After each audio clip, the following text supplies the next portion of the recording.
vamos a presentarlo a Alfredo Fluri, que viene con un semáforo a teleeconomía, a luz verde, luz roja, luz amarilla. La inflación que se va a conocer mañana, el dato de octubre, el último dato disponible que tenemos es de septiembre, 3,5%, 52,5% el acumulado anual, septiembre contra septiembre.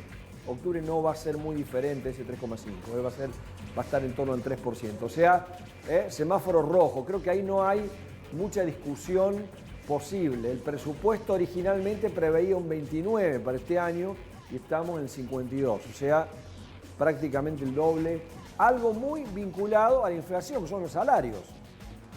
Pues puede haber una inflación muy alta, pero si los salarios son más altos todavía, bueno, bienvenido sea. No es el caso. Le hemos puesto amarillo, ¿por qué? Bueno, justamente porque si bien vienen perdiendo hace 3 años los salarios respecto a la inflación, este 49,1 se acerca al 52,5 de la inflación. Seguimos, el dólar. Bueno, un rojo. ¿Por qué? A ver, el dólar, si no sube más es sencillamente porque hay un cepo cambiario muy duro y porque el Banco Central sigue interviniendo. Ayer vendió 110 millones de dólares para intervenir en el mercado y tratar de que no siga subiendo. Vamos con una buena, un verde, industria, 1,1% creció en el último mes. Este dato lo difundió INDEC ayer. Lleva acumulado un 10,1% respecto al año pasado. Hay que decir que la industria, buena parte de la industria, ha recuperado los niveles prepandemia. Y eso es una buena noticia, así que le ponemos un semáforo verde. Seguimos, construcción, también se dio a difusión ayer, cayó 2,2% respecto al mes anterior, pero acumula casi un 20% respecto al año pasado. Ahí incide fuerte la obra pública, que está demandando mano de obra, así que le ponemos un amarillo, porque si bien cayó el mes anterior, pero se mantiene alta todavía, se mantiene en buen nivel, un amarillo. Pobreza, a ver, la pobreza debería ser un rojo furioso, pero le hemos puesto un amarillo, ¿por qué? Porque el 40,6% es menor del que había el año pasado. O sea, se logró bajar levemente, muy levemente la pobreza, que sigue siendo altísima. Desempleo también amarillo, ¿por qué? Porque el año pasado estaba más alto todavía, está bien, era cuarentena dura, era pandemia, había mucha gente desempleada, pero sigue alto, 9,6%, es en amarillo. Y cerramos con un verde, balanza comercial, 1.667 millones de dólares, solamente en septiembre. Esto es la diferencia entre lo que se exporta y lo que se importa. Queda una diferencia que es un ingreso genuino de dólares. También ahí me dirán muchos, bueno, está bien, pero las importaciones están media frenadas por el tema de que no hay dólares. Es cierto, pero lo dejemos ahí. Semáforo verde para la balanza comercial.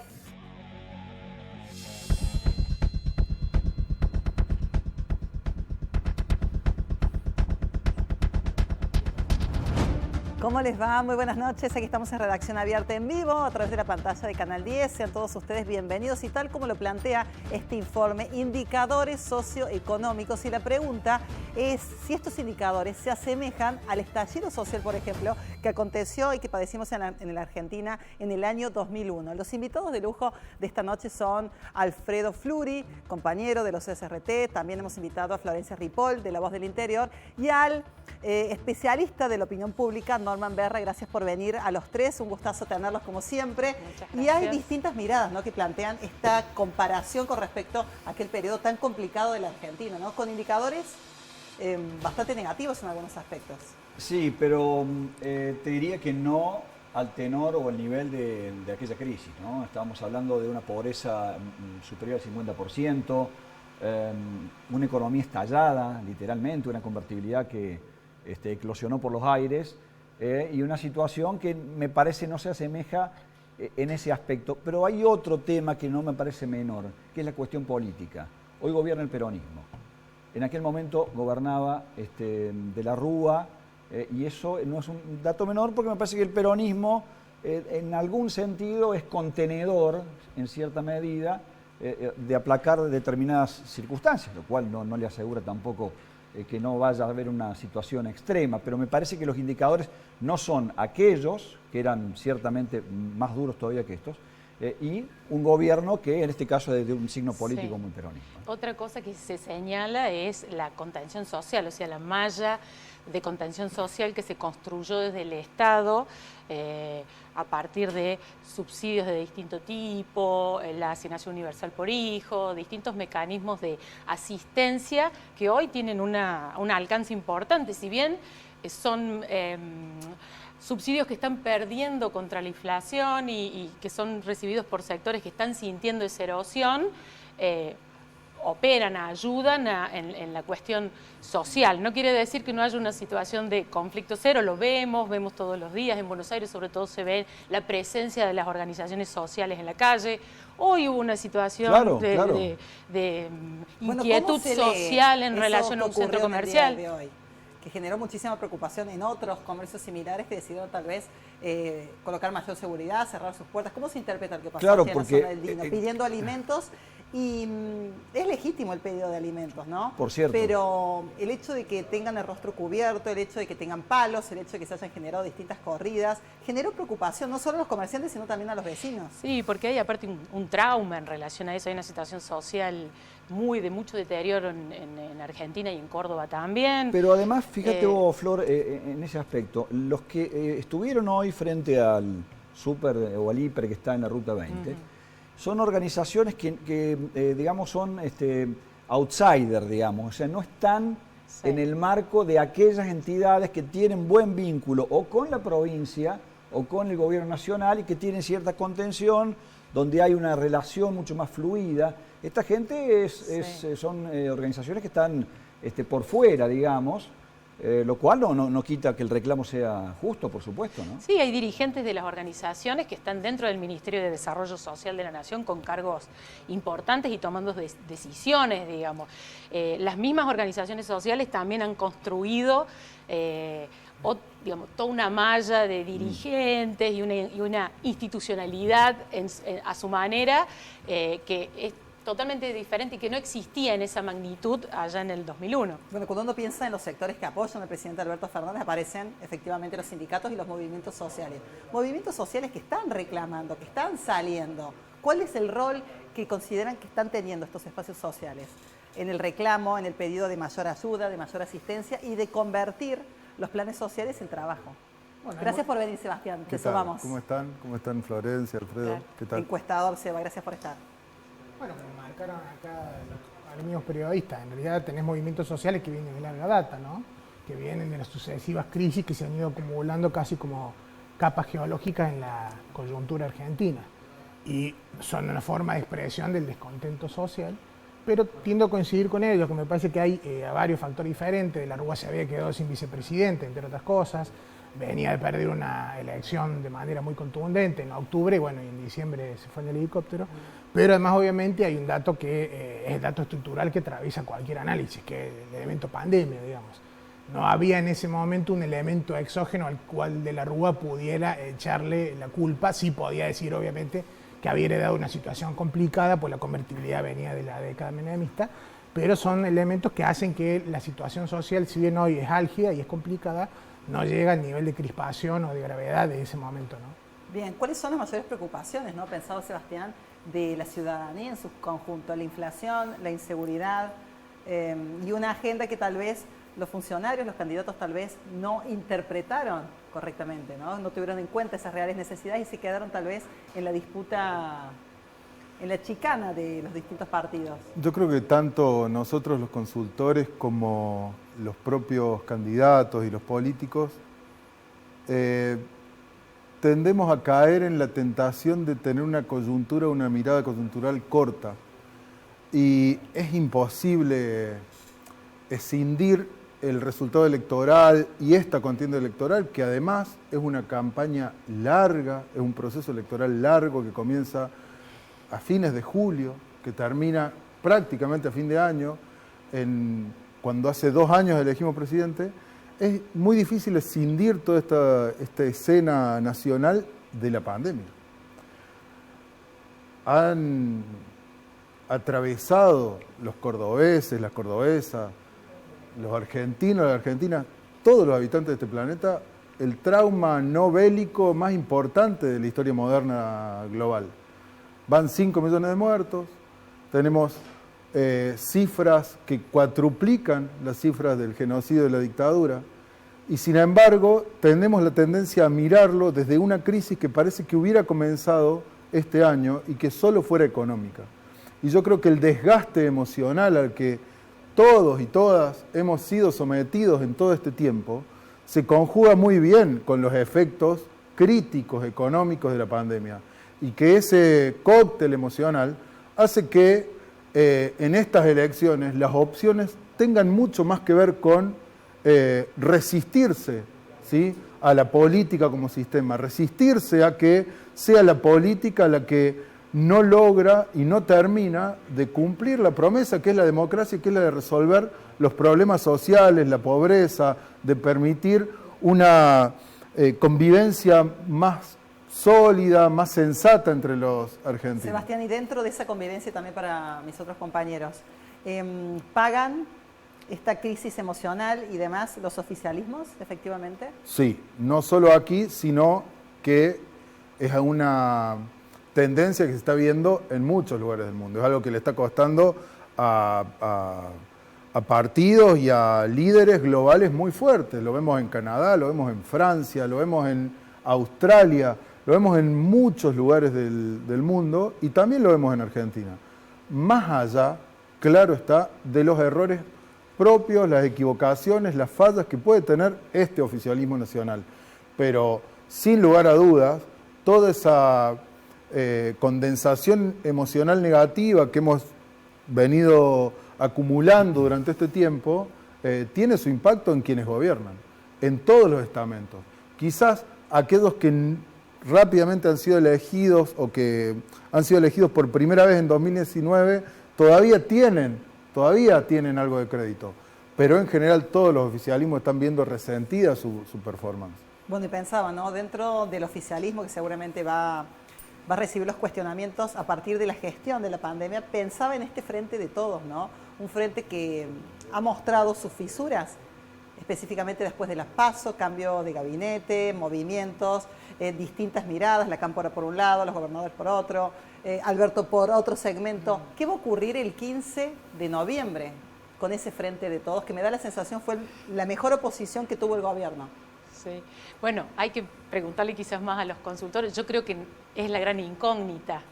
Nadie lo sabe con certeza. Y sobre todo las miradas están depositadas más que en el presidente, en la vicepresidenta, por el peso político que tiene dentro de esa coalición, por la experiencia de lo que fue el escenario pospaso y, bueno, la reacción que tuvo, el impacto que provocó en el gobierno.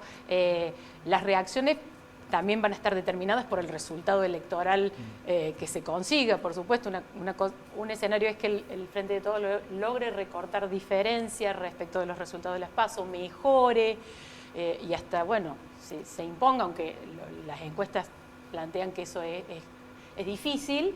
Pero yo no sé, no creo que no haya encuestas que de manera generalizada del 100% se animen a predecir una derrota estruendosa. Es una posibilidad, pero también hay otros sondeos que plantean que puede haber habido alguna recuperación del oficialismo respecto de las elecciones anteriores. ¿Y aquellos cambios de gabinete se sostendrán o se vendrá otra movida, otro cambio de piezas? Me parece que va a haber cambios. El Ministerio de Economía es una brasa hirviendo. La verdad que tomar hoy o asumir el cargo de Guzmán es una situación compleja. Se lo menciona Feletti como potencial reemplazante de Guzmán. El tema es que Guzmán tiene buen vínculo con la gente del fondo y hay que cerrar un acuerdo con el fondo. Y el otro dato que no es menor... Y se dice que Cristina lo apoya en esa gestión, claro, quiere que resuelva eso. Bueno, puede que deje de ser el ministro, pero a su vez sostenga un rol protagónico en ese aspecto. Pero hay un dato que no es menor, que lo tiró Sergio Massa hace unos días y que lo ha ratificado Alberto ahora, que es que va a haber un llamado después del 15 a todas las fuerzas políticas para convenir una serie de puntos. Pero claro, una cosa es un llamado que me parece muy loable, en la fortaleza y otra en la debilidad de la derrota, ¿no? Entonces, bueno, hay que ver cómo se articula eso. Me parece que el gobierno necesita de ampliar una base de sustentación para sostener estos 2 años de gobierno que le quedan, y es clave que la coalición gobernante, llámese Cristina y Alberto, logren mantenerse cohesionados en algún sentido, ¿no? Y no parece una hipótesis tan sencilla de vislumbrar a esta altura. Sí. También debe haber habido un aprendizaje probablemente del efecto que tuvo esa crisis pospaso, que fue un sacudón. Si bien logró dinamizar el gobierno y toda esa serie de cambios, la llegada de Mansur, tomó, digamos, otra actitud y otro ritmo luego de esas elecciones. También tuvo muchos costos, toda esa incertidumbre que provocó la famosa carta de Cristina y los cambios y de Mansur, tono. que asumió con muchísima potencia y tiempo mediante se fue desdibujando. Se fue desinflando esa imagen. Ahora vamos a compartir un informe que me gustaría que lo introduzcas vos, Alfredo, que tiene que ver con esta realidad que tiene la Argentina, ¿no? El dólar y el peso. Un dólar que sube y un peso que se devalúa día tras día previo a las elecciones. Sí, bueno, efectivamente. A ver, ahí hay que diferenciar claramente lo que es el blue, que hoy tocó 207, cerró 206,50. Récord histórico. Pero al fin y al cabo está muy demandado. Y los dólares, o el resto de los dólares, que es el dólar mayorista, que está en 100.1, que es el valor con el que se comercia, es el valor con el que el Banco Central habilita los dólares para el comercio exterior, tanto para importaciones como exportaciones. Y después tenés los dólares financieros, que son una suerte de intermedio entre el blue y el oficial. Son dólares legales, digamos, son dólares donde el propio gobierno interviene, el Banco Central pone reservas ahí para frenarlos también. O sea, hay muchos frentes en materia de dólar, pero está claro que hay un problema en Argentina de fondo, que es el dólar. No hay dólares, el Banco Central no tiene dólares, no tienen reservas netas, líquidas. Hay que pagarle al fondo, urge un acuerdo para refinanciar esos pagos, porque hay un dato que es clave. Si el gobierno, tal como pretende, necesita que la economía crezca, que se desarrolle la industria, que vuelva a producir en los sectores productivos, Argentina lamentablemente tiene una alta dependencia de las importaciones de bienes intermedios, bienes capital, y para eso hace falta dólares, y los dólares no están, lamentablemente. Entonces estamos en esa... Bien, pulseada. Dólar y peso, estas monedas que atraviesan efectivamente nuestro país y que están evidenciando complicaciones principalmente en lo que respecta al dólar ilegal y la brecha, ¿no?, de más del 100% con respecto al oficial. El dólar y el peso, la Argentina y las elecciones. Argentina tiene un sistema bimonetario de hecho. Yo voy a la esquina, compro, le pido un cortado, me dicen 150 pesos, le doy $1 y dice gracias, ya está, no ve que no veo por qué no tenemos que meter con ese problema. ¿Y hay posibilidad de salir de este esquema bimonetario o tenemos los argentinos que resignarnos a bailar al ritmo del dólar? ¿Para qué querés salir de una cosa que funciona, nena? Esto es lo que digo. Ocupémonos de los problemas que tenemos, no de los problemas que no tenemos. Entonces digo, ¿cuáles son los problemas que tenemos? Todos los que implican luchar por la vida. Son mis héroes. Todos los niñatos, cuando se levantan a la mañana, todavía no tienen resuelto el problema de cómo le voy a dar de comer esta noche a mi familia. Esos tipos tienen 32.000 problemas. El sistema bimonetario no es uno de ellos.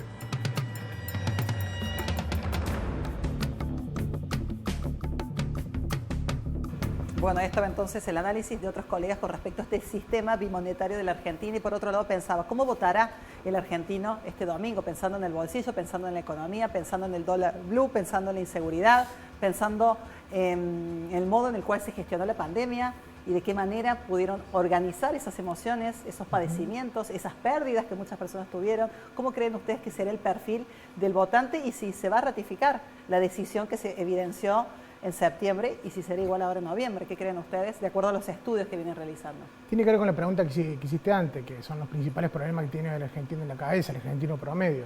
Sin duda el desempleo, la inflación. Bueno, esta semana se instaló fuerte la inseguridad por el episodio de Ramos Mejía, pero un tema muy recurrente. Bueno, los bajos salarios que están relacionados con la inflación. Es un cóctel que interviene, pero además de ese análisis, si se quiere, doméstico de la situación, interviene claramente el tema emocional, porque hace varios años que la Argentina ya viene configurada con esta famosa grieta o esta polarización entre estas dos coaliciones. Obviamente estamos en veda, no podemos dar números de tendencia de encuesta, pero sí podemos recordar la columna que hicimos la semana pasada en CBA24N, que en principio en algunos distritos el oficialismo estaría recortando la diferencia. Tomaron algunos distritos clave para la elección de diputados y otros clave para la elección de Senado, que es de alguna manera importante porque hoy el oficialismo tiene mayoría. Pero lo que va a definir el resultado final es la participación. Claramente la PASO sufrió una merma de la participación muy grande. Cuando vos ves ya no datos de encuestas, sino los datos duros, y barres todo el país, los 15 circuitos electorales de menor afluencia en la PASO eran todos distritos peronistas. Entre ellos, distritos clave como La Matanza. ¿Y a qué se adjudica esa falta de participación? ¿A que no hubo listas? ¿A que no hubo internas, tal vez? Bueno, ¿Y que nadie movilizó para que vayan a Yo discrepo con sufragar? esa lectura, ¿sabes por qué? ¿Por qué? La he visto en muchos analistas y no estoy de acuerdo, porque si fuera así, en Santa Fe, el Frente de Todo hubiera hecho una elección resonante, porque tenía dos grandes figuras como Rossi y Lewandowski, y sin embargo fue una elección magra. A mí me parece que no fue ese el factor. ¿Cuál será? Creo que el factor fue un poco de apatía, bueno, obviamente el tema sanitario, el temor al contagio. Todo el mundo sabe que en las elecciones PASO hubo largas filas y por ahí gente que iba a votar y no se quedó. Y en cambio el voto bronca o el voto en contra del gobierno sí se movilizó de manera más neta, por eso Juntos por el Cambio sacó, no en valores absolutos, pero en valores relativos, cifras muy parecidas de las últimas dos comisiones anteriores, 2017 y primera vuelta 2019. Bien, y con respecto a este escenario, ¿no?, de polarización, ¿cómo llega Hacemos por Córdoba a estas elecciones, donde un gobernador se ha puesto encima la campaña y trata de alguna manera de sacar esos votos opositores al Frente de Todos? ¿Me da la sensación que se activó, entre comillas, tarde o no? ¿Qué mirada tienen ustedes, Seba, por ejemplo? Yo creo que la campaña ameritó que se activara cuando se activó. ¿Por qué? Porque, como decía Norman, una de las falencias fue el volumen de votantes. Y llevar gente a votar implica motivarla. No creo, respecto de lo que decían recién, de que hay mucha incertidumbre en relación a cómo será el resultado. Es obvio que no podemos decir cifras, pero nosotros tenemos un resultado de las PASO. Es muy difícil pensar que luego de los movimientos que se suscitaron en el oficialismo nacional, luego de las PASO, a Cambiemos le cueste retener el voto. Yo no imagino un votante que luego de todo lo que sucedió en la semana posterior, con los audios de Vallejo y la versión adulta de los audios que fue la carta de Cristina, con los cambios de gabinete, con la pérdida de credibilidad que tuvo la figura presidencial, aunque luego se recupera, porque siempre hay altibajos, pero es muy difícil un votante que votó en contra del gobierno y que votó a Cambiemos, luego de eso pueda cambiar su voto. Y en Córdoba pasa algo por el estilo. La interna, que fue muy fuerte de Cambiemos, de Juntos, en realidad, perdón, muy difícilmente pierda votos en relación a las generales. Lo que se necesitó, o lo que se necesitaba desde los oficialismos, es llevar una masa de votantes mayor, ¿sí?, y poder estimular a más gente a votar. Pero a la vez se supone que la apatía tiene atrás un desencanto con el gobierno. Entonces es muy difícil que ese votante desencantado en las PASO se encante, ¿bien?, por arte de magia, porque la coyuntura efectivamente no le da demasiados elementos sobre los cuales encantarse, claro, ni tiempo en relación siquiera a las generales. Claro. Cuando pensaba, ¿no? Entonces, aquellas fuerzas que no pudieron pasar el piso, ¿no?, para estar en las generales. Esos votantes, ¿a dónde se van a ir? ¿A dónde se va a ir el voto joven? ¿Qué mirada tienen con respecto a aquellas fuerzas que quedaron a mitad de camino y este fenómeno, ¿no?, Esper, Milei? Sí, en el caso de Milei en particular es un fenómeno que lo vemos más asociado a lo que está pasando en la ciudad de Buenos Aires. No tiene un correlato, por lo menos equivalente, acá en Córdoba. Hay unas agrupaciones que de hecho ideológicamente coinciden con Milei y hasta con una cuestión media folclórica lo ponen en sus afiches y demás, pero aclarando que él no es parte, porque él se encargó de decir que no, orgánicamente no está dentro de esas agrupaciones.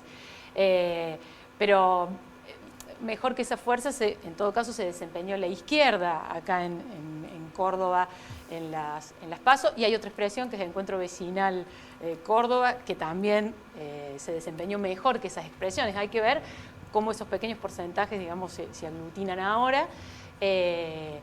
pero lo que digamos, a mí me parece interesante que se ha planteado varias veces es que esas expresiones más hacia el extremo, el impacto más grande que están teniendo en la campaña es en términos de agenda, en cómo han hecho correr a determinado sector de las dos fuerzas mayoritarias hacia extremos. Y en Juntos por el Cambio, bueno, eso se ha visto más, con más radicalización de las posturas sobre ciertos temas y el discurso en las distintas campañas.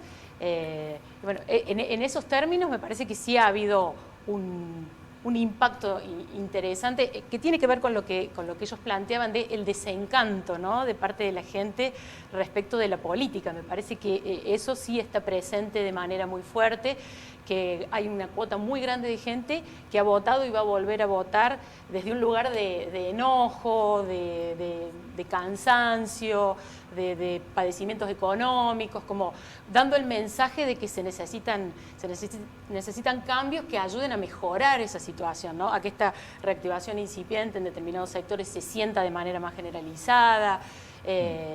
Eso alimenta mucho esas expresiones, me parece. Hoy, por ejemplo, se dieron dos datos claves en materia económica. Uno, la inflación, que cerró en el 3,5%, o sea, no termina de ceder, digamos, en ese aspecto. Y el otro dato que me parece importante es el tema de los salarios. Hoy INDEC dio a difusión el tema del dato de salario, que de hecho sirvió para calcular el aumento de los jubilados para diciembre, que va a ser el 12,1%. Y fíjate vos que cuando publica INDEC esos datos, desglosa entre trabajador privado registrado, sector público y trabajador no registrado o en negro. Es enorme la diferencia que hay. Tanto los asalariados registrados como los públicos estuvieron palo y palo con la inflación, o sea, están ahí, están recuperando poder adquisitivo tal como lo había prometido el gobierno a principio de año, decía que este año tienen que recuperar. Ahora, los que están fuera de convenio están perdiendo 10 o 15 puntos por debajo de la inflación, que es una enorme mayoría de laburantes. Negro. Que están en negro y que vienen muy por detrás, que son los que están más necesitados, ¿no? Totalmente, hay dos mercados laborales. Ese es el gran dato que aceleró la pandemia, el avance de la precarización en el mercado laboral. No tuvimos datos fuertes, negativos, importantes de desocupación, pero los datos más impresionantes fueron los asociados a esto, a la precarización, gente que aparece ocupada en las estadísticas, pero que es cuentapropista de subsistencia. En Córdoba, los últimos datos del INDEC mostraban aproximadamente el 58% de la gente que está trabajando o es informal o es independiente. Y en gran medida esos independientes no son autónomos, profesionales y demás, sino ¿no?, la gente que salió y se puso a vender huevos en una esquina. Bueno, ese sector, el índice de salarios y de ingresos de ese sector, es como dice Alfredo, no se mueve en función a la inflación. Llevan 9 meses seguidos o todos los meses que vamos seguidos perdiendo contra la inflación. Creo que había un cálculo del IARAF de que van 12% abajo de la inflación, cuando los otros conglomerados, asalariados privados y públicos, han tenido cierta recuperación. Si no lográs bajar la inflación, en definitiva, no hay forma. No hay Tienen manera. Ingresos más bajos, además, claro, promedio. Buena expectativa para el mes que viene y que impacte de alguna manera este congelamiento de precios. Esa distribución del mercado laboral es la que genera una conflictividad social altísima, que impacta en el desencanto y que es recuperada por expresiones como la de Milei. Juan Carlos Torre, que es un sociólogo especialista en el mercado laboral, el otro día yo lo escuchaba, que él decía, el Estado se convirtió de ser un prestador de una asistencia social a ser la contraparte de un sujeto trabajador organizado que es el del trabajo informal. Que esto ningún sociólogo laboralista lo podía prever nunca, porque claro, se supone que el sujeto asalariado es el sujeto colectivo representante del trabajo. Y este grado de conflictividad que tiene hoy el país, hasta lo asumen incluso las expresiones más anti-regulatorias y anti-asistencia, como la de Milei, que hace menos de una semana terminó diciendo en su campaña: es imposible hoy acabar con los planes sociales de un día para el otro, porque el grado de conflictividad social está sostenido por eso. Por eso esa retracción que tiene en relación a la inflación tarde o temprano hace que el caldo de cultivo del quiebre social que decía Norman en 2001 estábamos en otra situación, hoy, coincido, no estamos ahí, pero ¿cuánto falta para llegar ahí? ¿Se entiende? Bueno, pensaba por otro lado, ¿no? El rol de la oposición, una oposición revitalizada, una oposición que está en una situación muy importante, que me da la sensación, ustedes me van a corregir o no, que no ha sido mérito de la oposición, sino a partir o causada por este desencanto. Cuando tenga la posibilidad, ¿no? Ahora son legislativas, pero esto ha significado una proyección para el 2023. ¿Qué va a hacer la oposición? Porque de propuestas ha habido poco. Ellos mismos reconocen que son depositarios del descontento. Muchos de A los ver, dirigentes. el caso me parece más emblemático de Luis Juez. Luis Juez es una persona que en gestión, digo, como gestor, pasó por la Municipalidad de Córdoba, una gestión, digamos, sin pena ni gloria, digamos, no fue un gran gestor en la municipalidad. Después terminó licuando su voto cuando se alió con Olga Riutor, parecía un cadáver político, digamos, entre comillas, ¿no? Y sin embargo, fíjate cómo resurge, Sí. y hoy es una persona que tiene no solo una intención de voto enorme, que de hecho la corroboró en las PASO, sino que además queda muy bien posicionado de cara a 2023. O sea, ¿y qué hizo entre medio de eso? Me parece que... De hecho, perdió, le fue muy mal en la elección cuando se presentó como candidato ejecutivo en elecciones, luego de su paso con la municipalidad.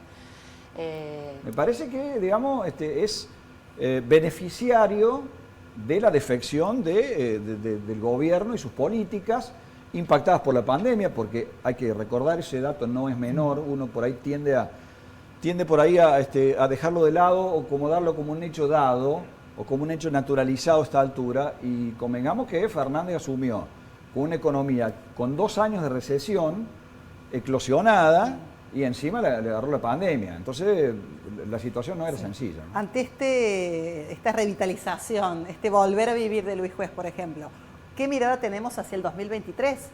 Y poniéndolo en la otra vereda, Hacemos por Córdoba. Un Hacemos por Córdoba que obtuvo casi la mitad de los votos con respecto a Juntos por el Cambio.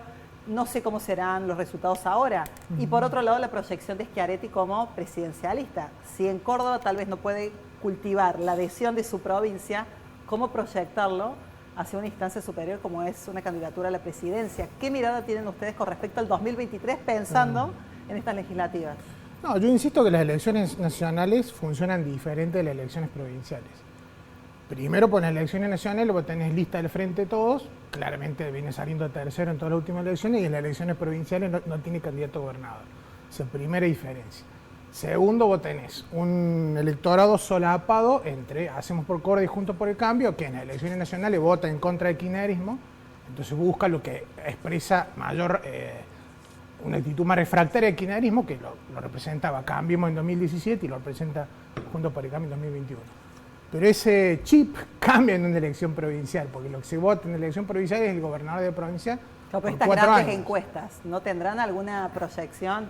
Pero lo vimos en 2013. 2013 ganó, en ese momento no era Cambiemos, eran varios partidos. Vos sumás todos los votos sueltos de Cambiemos, de lo que hoy es Cambiemos, y es lo mismo.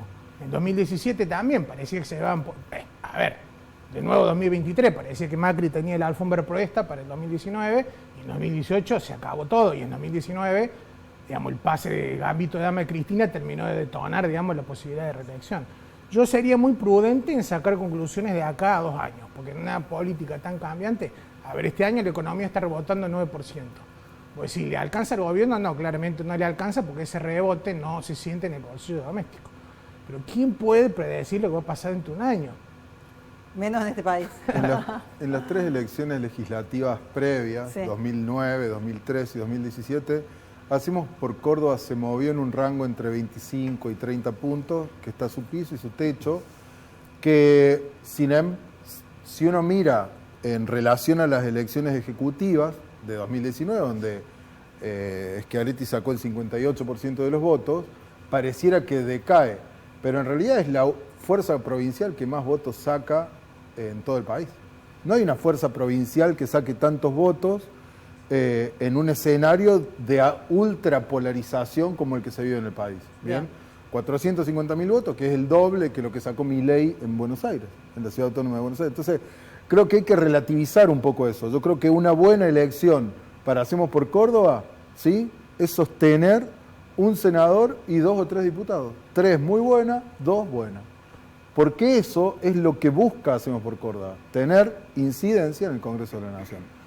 Por otra parte, en relación bloque, ¿no? a 2023, me parece que la que manda es la economía, sobre todo en momentos de crisis. Es la que manda. En 2015 tuvimos el voto más ideológico de la historia de este país. O quizás, probablemente, uno se tiene que remitir al primer peronismo para que eso suceda. 2015, si bien hacía un año que se venía en un declive económico, pero el interés perdió contra la ideología. ¿Bien?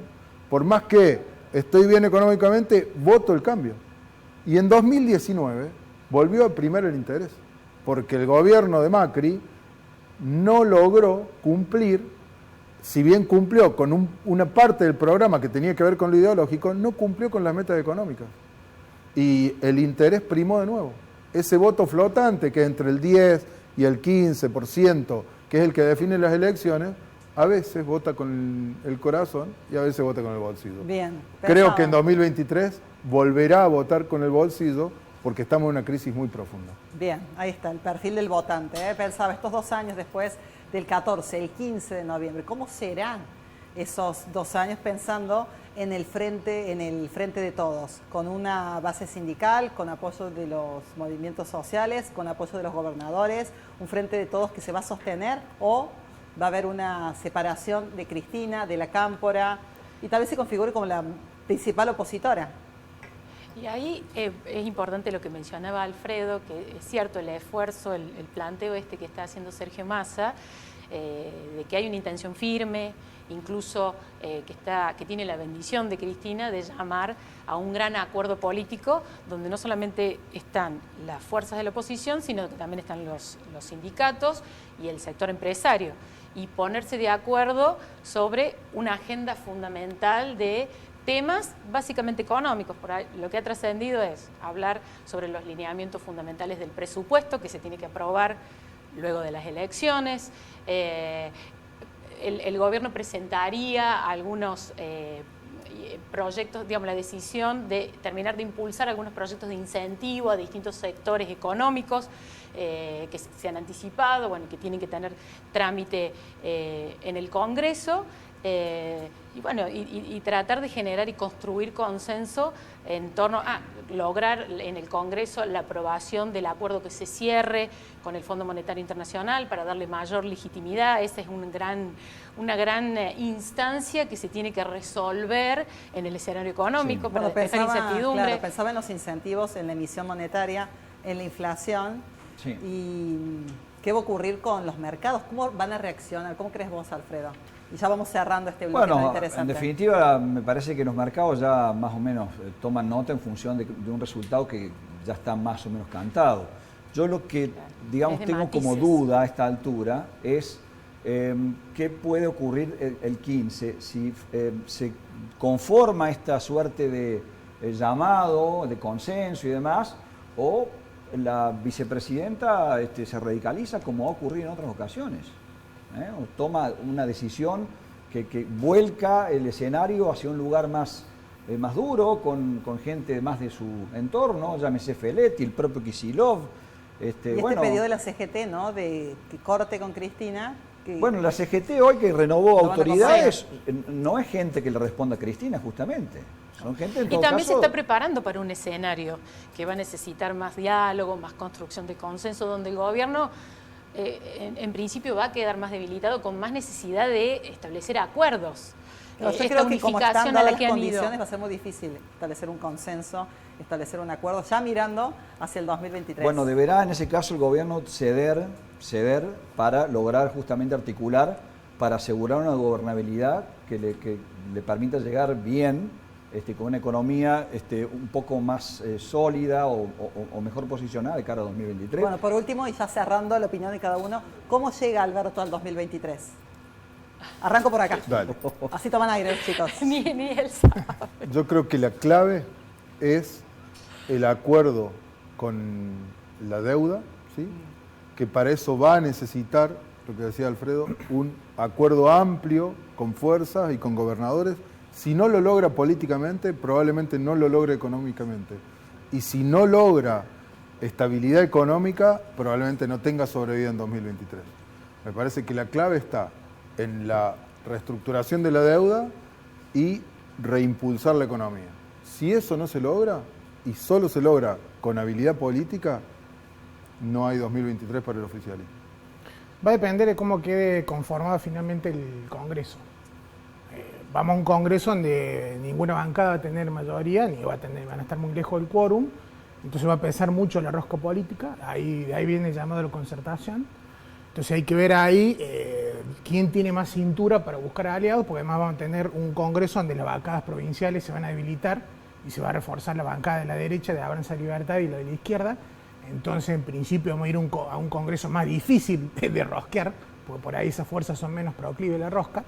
Me parece que eso es fundamental, pero coincido fundamentalmente con Sebastián. Si la economía el año que viene rebota y se siente a nivel doméstico, aún con un revés en las elecciones parlamentarias, el gobierno tendría otra perspectiva.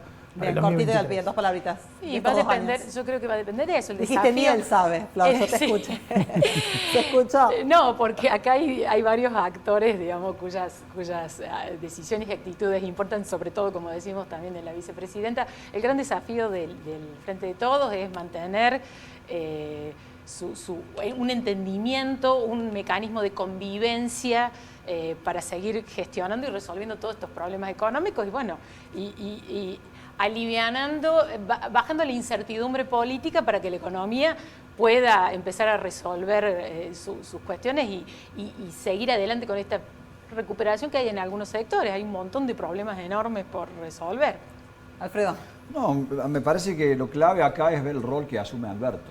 Alberto, que en su momento apareció en aquel comienzo de la cuarentena con una muy alta imagen, con una personalidad avasallante, digamos, con una autoridad clara, y que luego se fue desdibujando. Entonces hay que ver si logra construir aquel poder que iba a construir con los gobernadores como contrapeso del kirchnerismo y de Cristina, y que, bueno, por circunstancias de todo tipo no lo logró hacer. Hay que ver cómo se posiciona como presidente en esa instancia también. Alfredo, muchas gracias. Florencia, gracias. Sebastián, gracias. Norman, súper amables los cuatro. Gracias por acompañarnos en esta redacción abierta. Nos vamos al corte. Tras él, una invitada de lujo, nuestra compañera Mónica Reviglio, y un aniversario muy importante, el del voto femenino en la Argentina. Ya venimos.